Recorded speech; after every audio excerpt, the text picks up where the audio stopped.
ป้าอยู่หาอยู่หน้าที่เก่าเลยเพราะเลยเอาเลยเอาเลยเอาเลยเอาสีมานี่อีกแล้วหันเอาโอ้ยไทยแนวได้บัดนี้เอาเบิ่งเอาพี่น้องโอ้ตายแล้วแนวนี้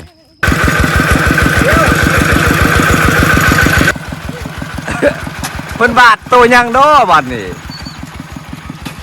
เอาอันไทยหน้าแนวเนี่ยอันนี้แม่นโตอย่างน้อพี่น้องโอ้ยอันนี้น่าจะเป็นหัวเห็ดอยู่หันก็เป็นห้างเนาะโอ้ยเนาะโอ้ยเอาบาดนี่เอาเฮ็ดกลับไปเอาเข้าไปสบายดีพี่น้องเสาร์วันที่เก้าเดือน6ปี2025ต่อเมื่อวานนี่ไทยบ่แล้วมื้อนี้ก็สิมาต่อให้ว่าสิแล้วหรือบ่ตอนเช้ามื้อนี้ก็ยังอยู่หาให้ใหญ่ป้ารถป้าอยู่หาอยู่หน้าที่เก่าเลยเพราะว่าสิย้ายไปเฮือนหมู่ไปเอาไว้เฮือนหมู่ก็มันยากบนขั้นเทให้ขั้นเทหน้านี่เดี๋ยวเฮาไปอย่างเงี้ย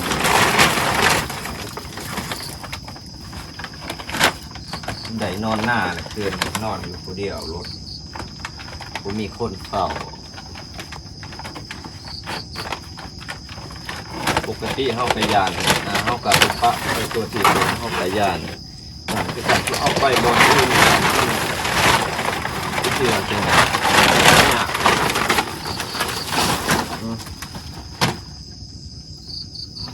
น้ำมันนี่ก็ยังหลายอยู่ว่าใครบ่หลายก็เอามาเติมในเพื่อนเอาน้ำมันมาให้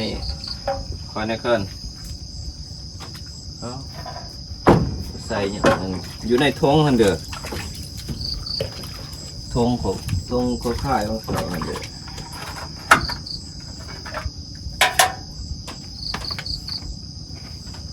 คอยนี่เลย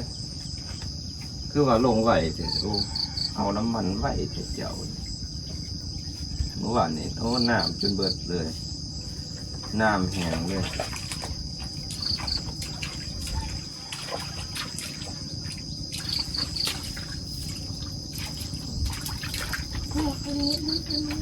บอกเจ็บหัวพี่น้องเลยเจ็บหัวมึนๆอยู่จับเป็นแนวอะไรไม่อยากสำรองที่ประกาศใช่เมียนบอกเพิ่นมาเฮ็ดหน้าอยู่นี่บ่เป็นแม่ไงบ่แม่นเพิ่นสิหาตาเบบเองบ่แม่น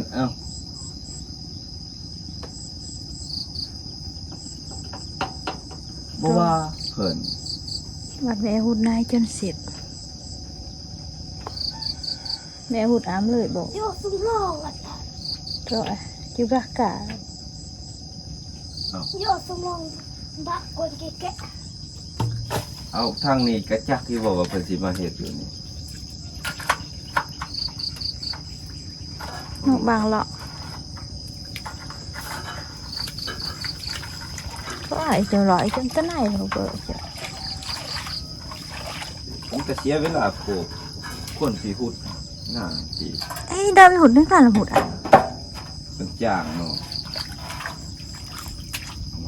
จะเข้าป่า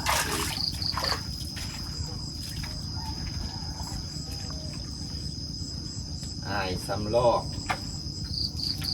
พอเราเอาตะเกียบจูเหลือแต่จองจ่าเติมหนุเทียบจืดให้FC ที่ได้ฟังนะ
ตะปู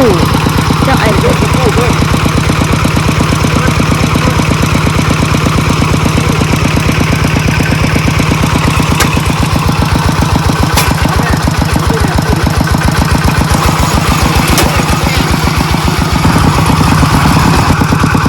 แบบน้องเคียงเพิ่นขับก่อนเวลาเลี้ยวหันโต้เจ้าจะสิเข้าในนี่นะไหนโต้เจ้าอยู่นอกๆ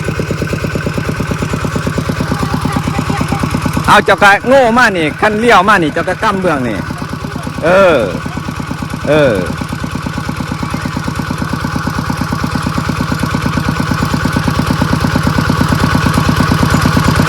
เวลาบอลโง่หันเจ้าสียกแน่เข่าขึ้นดึงขึ้นเลี้ยวระวังโต้น้ำเร่งแห้งโพดไวโพดเจ้ามัน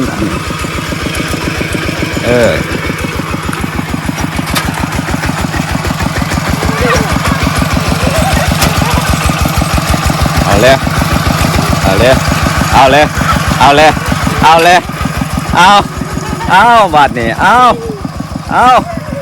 แนวได้อีกนี่โอ้ยเนาะเอาพิษเต็มที่อะไรบาดนี่โอ้ยเนาะเอาเลี้ยวเอาสีมานี่อีกแล้วหันเอาโอ้ยบัดนี่เฮ็ดเอาแล้วปาโตเอา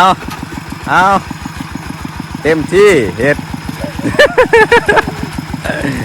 โอ้ยเนาะเอาเลี้ยวเอ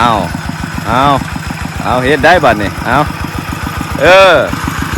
เอาเข้าในอีกเอาโอ้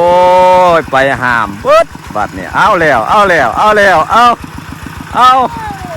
เฮ็ด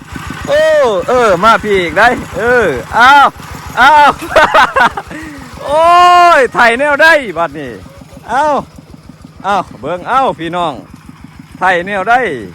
ว้าโธ่โอ้เฮ็ดซ้ำสิเฮ็ดเอายกขึ้นเล็กอีกเล่งโอ้ตายแล้วเนี่ยนี่เอาขึ้นจับกล้องก่อนขึ้น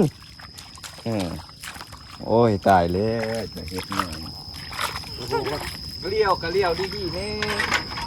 ขึ้นเข้านี่เอามันก็ไปเองอะแล้วมึงก็ขึ้นกับว่าคนขับคนบังคับตัว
บัดนี้ให้น้องเกี้ยงเป็นฮัดขับก่อนพี่น้อง หลักเทื่อเฮาสิขับค่าเพิ่นให้เพิ่นแอบโอ้ยเนาะเมื่อใหม่ฮัดขับระวังได้ตู้เจ้าหันตู้เจ้าจะสิเอาเข้าในนี่เวลาเลี้ยวหันมันสิดีดเจ้าหันเอาอืมเออ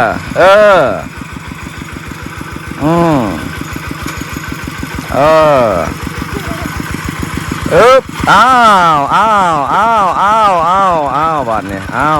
าเลยโอ้โถเคลื่อนจะสิไปหม้อได้เคลื่อนได้อ้าวกระไทยละแม่เอาสิมาไทยตัวไทยแล้วบัดนี้เปิดเอาแบบหอยมาเลยบัดนี้มาเถอะไฟซื่อๆละแม่อย่า โอ้ยเนาะบัดนี้เบิ้งเอาจนว่าแล้วบัดนี้สิให้เพิ่นเน็ตเบิ้งบกกำเลี้ยวดอกจอกดัดเอาดึงเอาก็ได้นะเนี่ยมันบกกินเลยบ่ได้ไทยแหละตัวนี่เอาบัดนี้ระวังรถดีดเด้อระวังมันดีดก็ได้แน่บนได้ใช่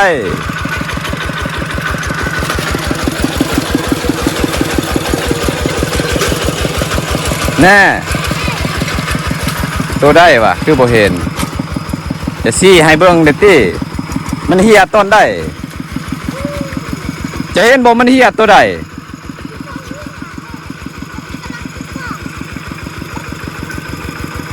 อีตัวอีตายแล้วไงเหียเลยวังเกล็ดปะเนี่ยเลยเหียเลยตัวนี้แต่ว่าเบิ่งพอซี่ให้เบิ่งอันนี้นี่บ่ตัวได้โอ้ยตัวนั้นมันปกติแล้วโอ้ยค่อยตกใจเบิดเจ้าก็ได้มันเป็นหูปีหยังล่ะบัดนี่ฮะเรื่องนี่ซะมาเป็นแนวนี่เบิ่งยับออกเบิ่งขึ้นเบิ่งยับออกเบิ่งโอ้ยเนาะเอายับออกเจ้ายับออกอีกรถมันสิดีดโอ้ยลูกไผ่ใหม่ไทยหน้าบ่แนวนี่โอ้ยเนาะโอ้ยเน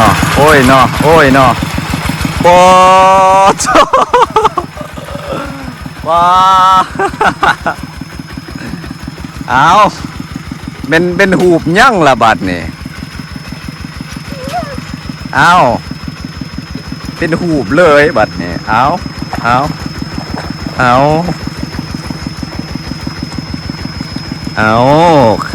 สมัครขักแท้อันนี้เป็นหูบเลยบัดนี้พี่น้องเลย โอ้ยเนาะเอาได้เอาได้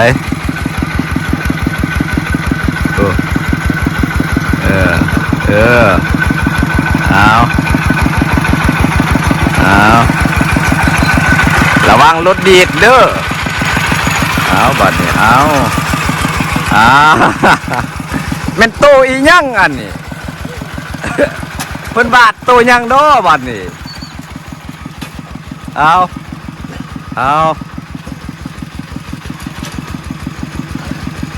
เป็นโตอีหยังเนาะหูทรงแน่นี่บักนุ่งที่แหนม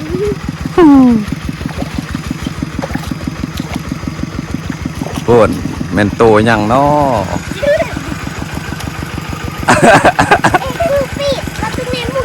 โอ้วาดหูบบ่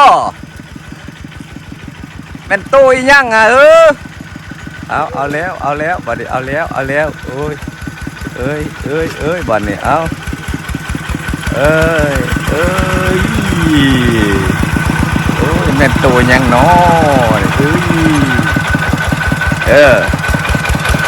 ยยกขึ้นเด้หันเวลาเดียวมันหมดจังหมดนะ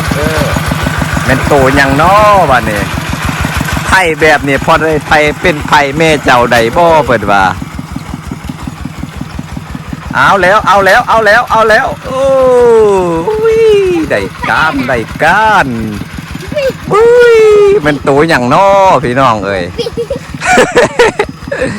อันไถหน้าแนวเนี่ยอันนี้มันโตอย่างน้อพี่น้องโอ้ยอันนี้น่าจะเป็นหัวเสร็จอยู่หันก็เป็นห้างเนาะ โอ้มีหัวมีถ่ายคือหัวกระบแมนเนาะโอ้ยพี่น้องเอ้ยเอาบ่ได้ไทยสุดได้อาจารย์เฮ็ดเอาแต่บนก้างวันนี้เอาบัดนี้เบิ่งว่าเพิ่นสิเฮ็ดจังได้เอา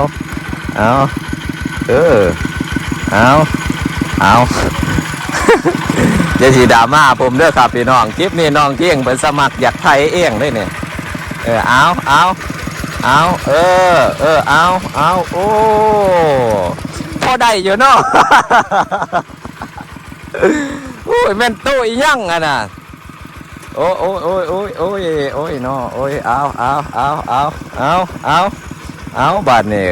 เอาเฮ็ดกับไปเอาเข้าไปเอาบัดนี่บัดสิคนแนวใดล่ะบัดนี่เอาห้องก้างก็บ่มีบัดนี่โอ้ยเนาะไถแบบใหม่บ่เนาะแนวนี่เอาเฮ็ดซ้ำสิเฮ็ดปาโถเอาบัดนี้เอา